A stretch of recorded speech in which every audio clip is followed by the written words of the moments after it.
president, because he seemed such a responsible man. And that was in Bury Place, just down the road, which was the only temple in those days. And very quickly, Vichy, he attracted people's trust, and he would have then become the president and the treasurer, and soon no doubt the president. But we had a sannyasi, his name was Ratananda, from America, who'd returned from India, and Prabhupada had encouraged him to preach in England, especially to the intelligent people. So Ratananda began a travelling preaching program going from university to university to university. And Vichy told me that as soon as that started, he decided he wanted to be on that. He wanted to get out from behind the desk, and because he wanted an exciting life. So he travelled for 2 years with Ratananda, and he was his secretary, who kind of organised things. And Rabati had a team of 3 devotees travelled with him. There was Partha, there was Rohinyananda, and there was Vichichabhirya. And there were others that came and went, but they were the core ones. And he had Bhumadev, who's now in Detroit, going ahead of him, booking. 2 weeks ahead, Bhumadev would hitchhike all around the country and book the program. So in this way, they went from university to university to university, and in each town, he told me how, they would just look on the street for anyone with long hair, which in those days meant, you're cool and you're switched on. And they would say, hey man, can we crash at your pad? And so they would stay with people that they met on the street. And they had a circuit all over the country. They made friends with different people. This is preaching. It's the sannyasi life. So Vishnavara did that for 2 years. And then he was called to stay back at the temple and help to run things. And really from, that was in 73, we got the manna. And so, that was a huge new operation. So he was basically became the person who ran everything in London at the old Bury Place temple. And within a year or 2, we were fighting a court case for our survival, because the temple here in London was very small and surrounded by residences. And the local residents didn't like the fact that every morning they were being woken up from Mangalati, with the conch shell being blown, and that, busloads of pilgrims would arrive. Even in those days, we used to get busloads from Leicester and Coventry and goodness knows where beyond, of Hindus, coming and sort of parking up on the pavement and leaving all their shoes. One time, famously, they got the wrong door, and they filed into the flats next door and left all their shoes and started climbing the stairs looking for the temple. No one could get in or out. So there was a concerted effort on the part of the Camden Council to respond to these complaints. And they were trying to close the temple down. So Vichy spent a lot of time fighting against that. Also Rath Yatra at 73, that was a palaver. We had a lot of, Mahavishnu got a huge inheritance and blew the entire inheritance on Rath Yatra. So it was a very grand Rath Yatra. And the plan was to have a fire sacrifice. We'd had one the previous year and got away with it. So, but the police had seen it the previous year and they thought, never again. So they saw the preparations were there for a fire sacrifice on the base of Nelson's Column. And Vichy told me that the police officer in charge, he told Vichy, he said, if you light that fire, this is the last time you have Trafalgar Square today. So anyway, one devotee, Mahadev, who was always kind of revolutionary, hard to control, he went ahead and lit the fire. And as a result, the Rath Yatra was banned. And the next year, there was Vichy had to fight to try to get legal permission. Mukunda came over back from America, and even a question was asked in Parliament.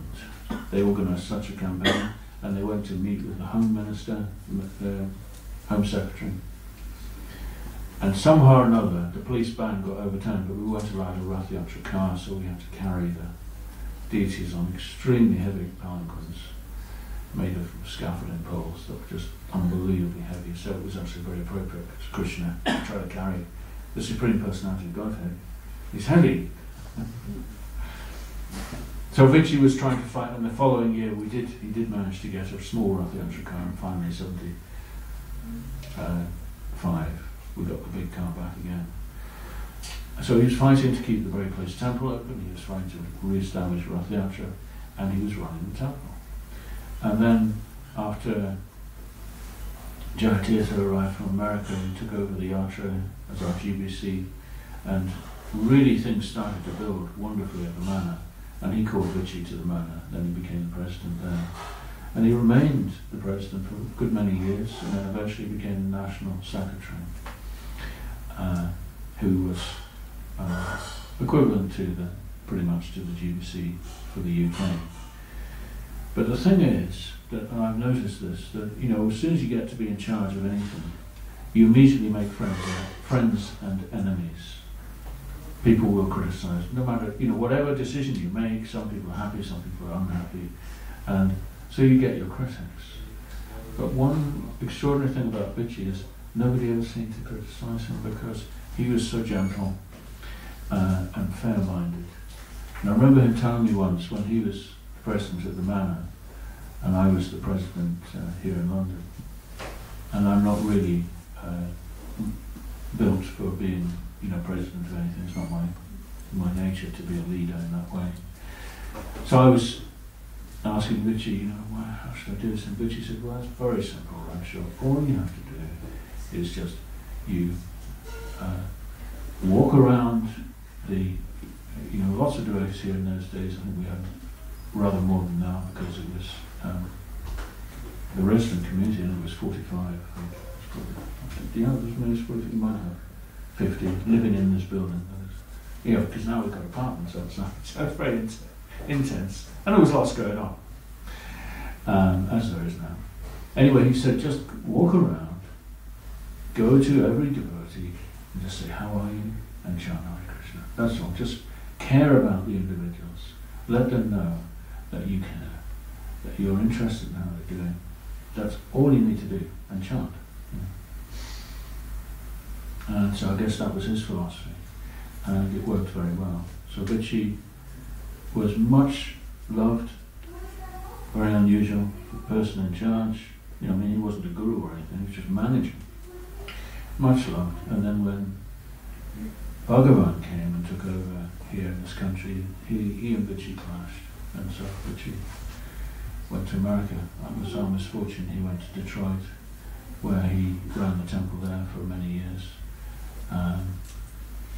And then, as happens in the life of a devotee sometimes, he got involved in other things. He ran a company with Abhiram, timeshare, and then he was diagnosed 8 years ago with motor neuron disease. So for 8 years, he was in steady terminal decline. And 5 years ago, he came back, and we had a birthday party for him at Buckland Hall, a Candidate's place. And I have some lovely photographs from that occasion. It was so much, when, and you will all find this, we will all find this, that when we share service for Krishna together, a bond is formed that will never be lost. No matter what may, that bond will always remain. And that's, Prabhupada was once asked, what achievement are you most proud of? He was asked this at Bhaktivedanta Manor by a reporter from London Broadcasting Company. And Prabhupada, without hesitation, he said, I've given a home to so many boys and girls. Previously they were wandering here and there, and I've given them a home. So it was really, Prabhupada felt his greatest achievement was he gave love and care, and also received love and care with so many, and he formed this transcendental bond, this family. So when we met Vichy, it was a tremendous exchange of love and affection, and he said, well, I'm glad you all come together. It was actually a candidate that organised that and called us all together, because he said, I've got this terrible disease, I can't walk, and he had a walking stick.